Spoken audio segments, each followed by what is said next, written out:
Sup?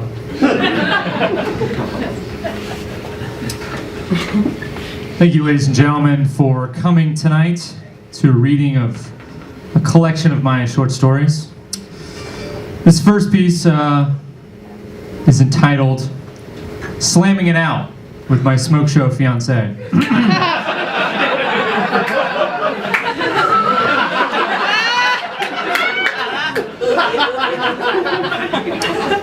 So I was slamming it out with my smoke show fiancé, and while we were boning so hard, I started to think about what will happen to my bones when I die. I then started to think about my own mortality, and then I started to think about how sick Mortal Kombat was. And when will God say to me, "Finish him"? Anyway, I stopped thinking about that and went back to the sex because my dick started to barf. You know what I mean?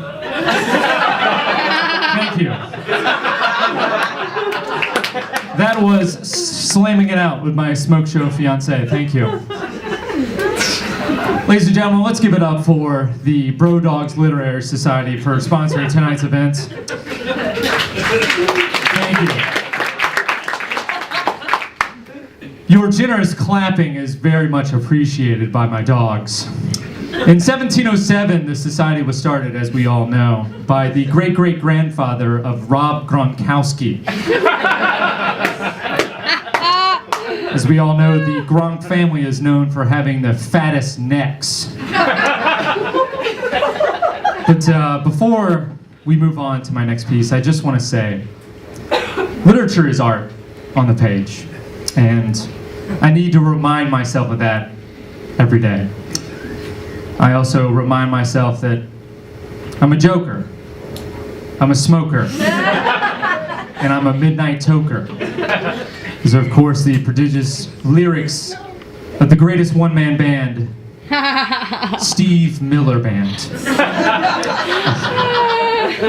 My 1,000 apologies, my dogs. The bar is open right now if you would like to get a cold domestic beer. The choices, of course, are Natty Light, Natty Ice, and Natty Light. Each of those loudmouth soups has about 4.2% in the ABV corner. And I'm told that that will get you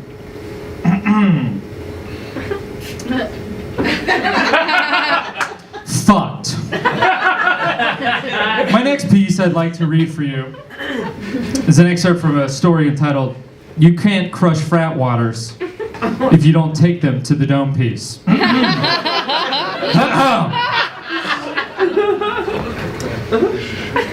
You can't crush frat waters if you don't take them to the dome piece. I can't see. Then I thought, goodness gracious sakes alive, here we go. Then I thought, we are all just pieces in this puzzle that is life. Then I thought about life and my life goals. And I thought that my life goal is to get a piece of that sweet aggro crag from Nickelodeon's guts. Then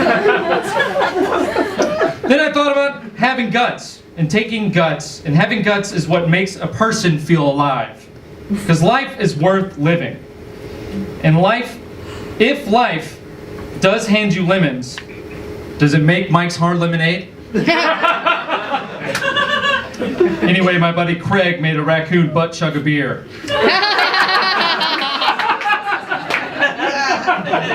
Don't worry, the raccoon is fine. He high-fived me right after. Thank you.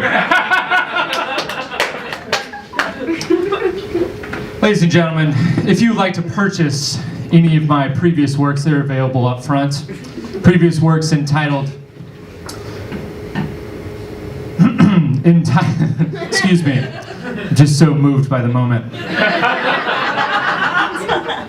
Previous works, Are You There, God? It's Me, your boy, Chad. Maxim Magazine described it as totally sick, my dudes. Also, New Phone, Who Dis? The novel. Joe Rogan called it the greatest book he's ever skimmed. And finally, the white guy with the dragon sushi roll tattoo. The New York Times described it as the worst piece of literature they've ever read. But it was opposite day, so I win.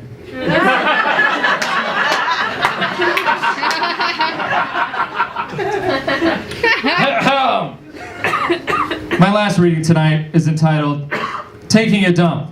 It left me, but does it miss being in my butt?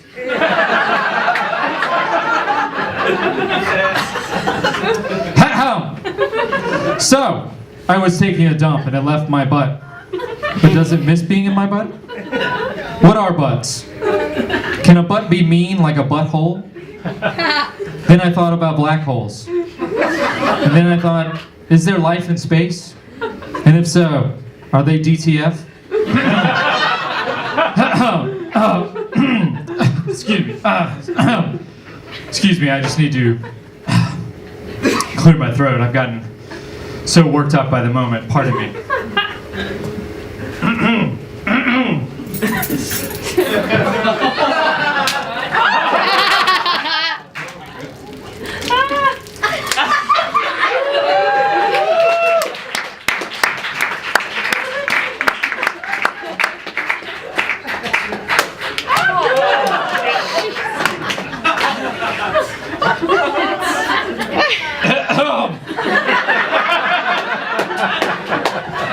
You can really taste the notes of barley in the back of your tongue.